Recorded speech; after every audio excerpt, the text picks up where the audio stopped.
Alright, good morning, kids. Today we're just going to continue with what we've been doing the past 2 days. We're going to read another section of our book on pirates and Blackbeard today, and we're going to go ahead and we're going to underline those trouble words that we have, and then we'll go ahead and we will look them up. We'll write them out in our notebooks, and then we'll go ahead and we'll look them up.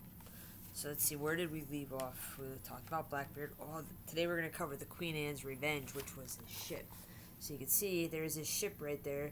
It's a four-masted ship, and I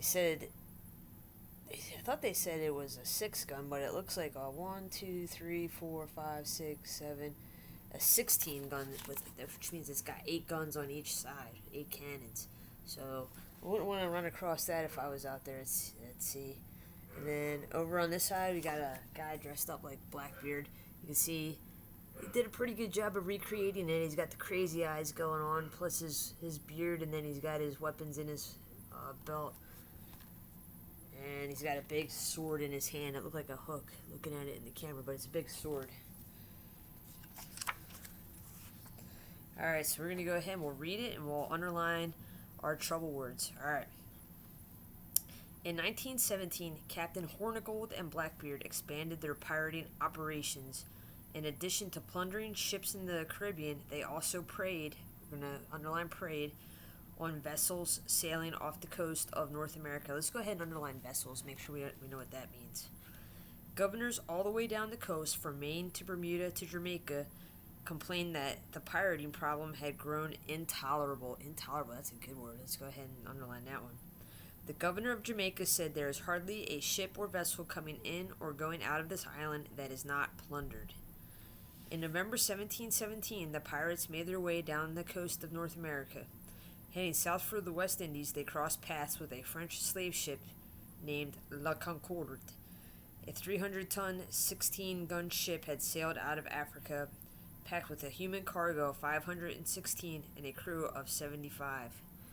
So, the human cargo, that's not good. That means they were bringing people over here against their will. That's not good. Headed for a slave market on the French island of Martinique, the ship's 2-month trip across the fierce Atlantic Ocean was difficult and horrific. Let's go ahead and underline horrific. According to records filed by Captain Pierre Dosset and Lieutenant Francois Ernaud, 77 slaves and crewmen died on the voyage. Let's go ahead and underline voyage. Diseases such as scurvy and dysentery, those are 2 goods right there, took their toll on another 36 sailors, leaving 23 men to sail and defend the ship. Only 100 miles from their destination, Captain Dosset saw 2 ominous, let's go ahead and underline ominous, ships quickly approaching them. He soon discovered they were pirate sloops filled with cannons and cutthroats. Let's go ahead and underline cutthroats. Dosset's situation was dire. He had a skeleton crew of 6 sailors and only a few weapons. He had little defense against 2 ships of bloodthirsty pirates. After only 2 volleys of cannon fire from the pirate ships, La Concorde was forced to surrender. After seizing La Concorde, the pirates sailed the ship to the small island of Bequia, just south of St. Vincent and the Grenadines. The original crew and their unfortunate slave cargo were placed ashore. Pirates often marooned, let's go ahead and underline marooned, people on islands without a second thought. But on this occasion, Blackbeard left his smaller sloop for Captain Dosset and the others on Bequia, a surprisingly generous gesture. I don't know why he did that. Blackbeard found La Concorde pleasing and declared his intention of taking the ship as his own. He refitted the ship with additional cannons, increasing the firepower from an estimated 26 guns up to 40. Blackbeard then renamed the ship Queen Anne's Revenge. The 110-foot transport was now Blackbeard's flagship. By the end of 1717, with a powerful ship and a crew of 150 pirates, Blackbeard set sail into infamy. Let's go ahead and underline infamy.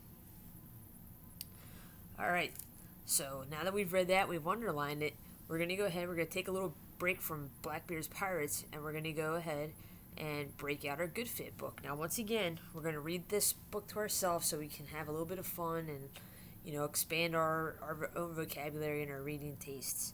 Things we want to concentrate on when we read to ourselves are reading the whole time, staying in one spot, reading quietly, getting started right away, and working on our reading stamina. Today we're going to try to do our reading for 10 minutes, so we're going to increase our time from what we have been doing, which was 5, up to 10. Alright, fast forward 10 minutes later. Alright, let's go ahead and take a little brain break. Go ahead. We're going to watch a little video, jump around a little bit, and sing along with the video. Alright. Alright, kids, now let's go ahead and let's break out our vocabulary notebooks so we can go ahead and start working on our new vocabulary words that we got from reading today's section of Pirates. Do that for about 10 minutes, looking up all those words. Do another brain break, and then we're going to go into crisscross applesauce on the carpet and do read to I read, you read, so reading to their friend or their buddy out of their own book. And that's about it for day 3. A little bit of a rehash of day 2.